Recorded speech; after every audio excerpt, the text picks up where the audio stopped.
I was going to meet Phil Bennett. We didn't play to the best of our ability. There was no spackle, there was no pace, no flair, no skill that afternoon. But what we did have was a desire to win the Grand Slam. Tell me about the preparation for going into a Grand Slam game in your day. They wouldn't believe it, you know. Honestly, train at Aberavon on the Sunday before on the beach, light run out on the Thursday, and then Friday was hysterical. We'd all arrive at the Angel Hotel. Nobody telling us about diets or anything now. I'm starving. The Angel Hotel was a bit posh, so we'd sit down and have a lovely meal, an early meal on Friday evening. Chips, steak, sweets, puddings, just put it all down, you know. And then we used to walk, Chris, to the cinema down in Cardiff. You know, and these hundreds of fans would be saying, it's the Welsh team down there. And we say, all right, that was good, you know, just walk down there, go into the cinema there, watch some film. God, it could be a shambles of a film. And Jerry Lewis, our physio, used to be like the team manager of that evening, and he'd have a certain amount of money to buy us an ice cream each. And we'd say, Jerry, honestly, can we have ice cream? Yeah. But Bill Clement had said, none of you are having flakes because you're all too expensive having flakes. I was like, oh, can we have a flake, please? No, you can't have a flake. You can just have the ice cream. Have an ice cream. Stroll back to the hotel. Did you get sauce? Oh, no sauce. No, just a plain ice cream. Honestly, you wouldn't believe it. Back to the hotel, a sandwich, cup of tea, to bed. There's some lovely moments in that game of you. There's one you chuck the ball through your legs like a Fijian. And then there's another one where, you know, you're talking about your relationship with you and Gareth Edwards, but there's a terrific moment where he chucks you a terrible pass.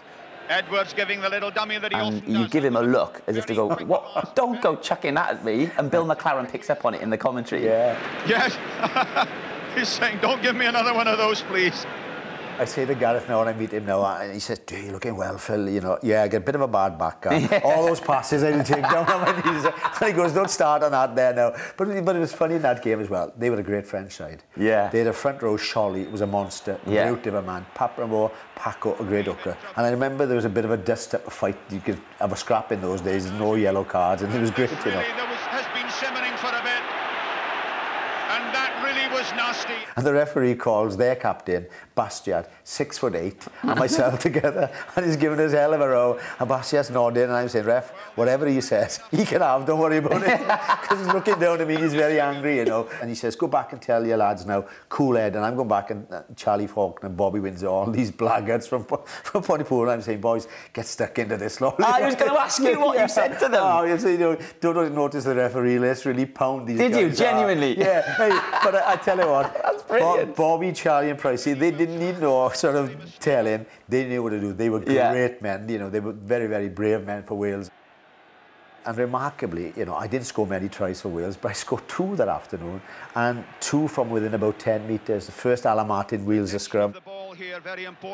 Pops it out to me, I beat a couple of men, and I'm gone over. But what was very important to me, France had taken the lead in that game, and if you look back at me playing rugby, I never took a long time taking conversions or penalty. But in my mind then, I thought, I've got to kick this conversion. And it was right on the touchline, and I struck it, and I went over, so we were right back in the game. Then a great break by Steve Fennick down the middle. Gravel running at them as always. Good tackle by Billiscan. Back to Graves, back to Gareth Edwards, goes right out to J.J. Williams, the flyer. I'm just about to applaud, he's going in the corner. They force him in towards the touchline, he throws it inside, I pick it up, and I get another try.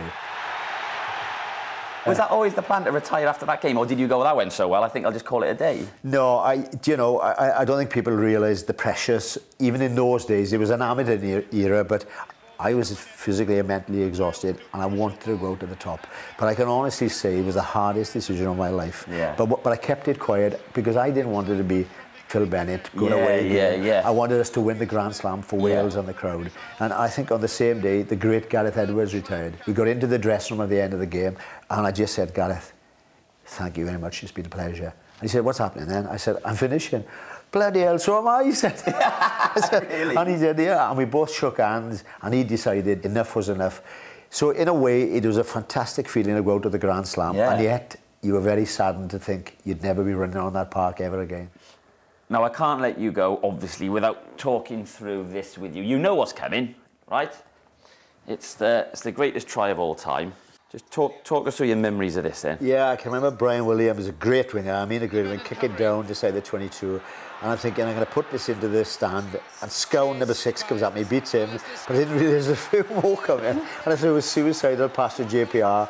Would have been, the referee would have blown that up in the modern game. And why did John Paul, an Englishman, have to handle that ball? John Dawes made a break, Tommy David, and people say he was at forward, never forward. And look at Edwards going, and what a dive. It was a remarkable start. And what got me about that, the crowd went absolutely berserk. Yeah. Absolutely berserk, and I think that set the game up. Absolutely berserk. Look at the crowd. You swear there's Wales playing there. Yeah, yeah. And the other nice bit about that is the sidesteps bit. One of my mates said, ask Phil if he sidestepped because he can't kick off his left foot. Do you know, in that game, Willie John was playing in the second row and he's standing back at the halfway line. And when he sees me doing all this, he says, what the hell is he doing here now? And Willie's never forgiven me for that. I said, what about the try, Willie? I don't care. He said, that should have gone into touch. Nice line out, Willie's never forgiven me for that, you know. And I remember when I went to the Lions, Willie said, Phil, do you remember that game against the All Blacks in '73? I don't want any of that nonsense. Just sticking into touch, yeah. Yeah, it was incredible. Absolutely incredible. This is a bit I also wanted to show, though, right? Because it's normally about there the footage stops, you know. But no one ever really watches the bit when we run it on. It's a all unbelievable moment, clearly. Gareth Edwards strolling back. And then, of course, it's you. Yeah. To take the conversion.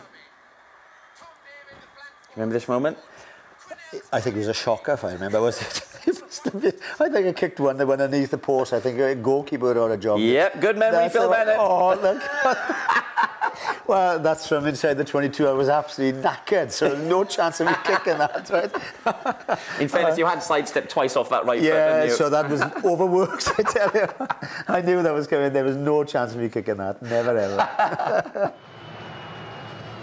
So ahead of Saturday's game, what I wanted to know was what Phil Bennett thought about the current Welsh team compared to the great Welsh teams of the 70s. Someone like Ryan Jones and Adam Jones and Gethin Jenkins could win their 3rd Grand Slam if they beat France.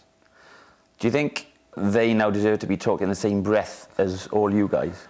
Oh, quite, you know, great players. I mean, Ryan Jones this season has been a revelation. He's been fantastic. You know, his work ethic, if he's playing from the start, wing forward, number 8, second row, doesn't matter. He's playing for Wales. Gethin Jenkins, what a motto with him. These kind of guys, you know, they deserve, if they win 3 Grand Slams, they've achieved something special. And I think that they will go down in folklore. Like guys in the 70s are, you know, those guys who won the Grand Slam then, they deserve to go down there. And I just say we all should be very proud. Doesn't matter what era, where we are, these guys are winning things for Wales, for the people. And I would tell you what, when you go all over the world, it makes you very, very proud. You can say, hey, we've won the Grand Slam. And I just hope these boys get the full credit that they thoroughly deserve.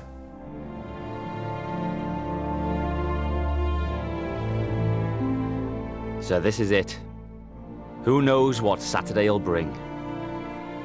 I was never good enough to wear a Welsh shirt, but these boys are.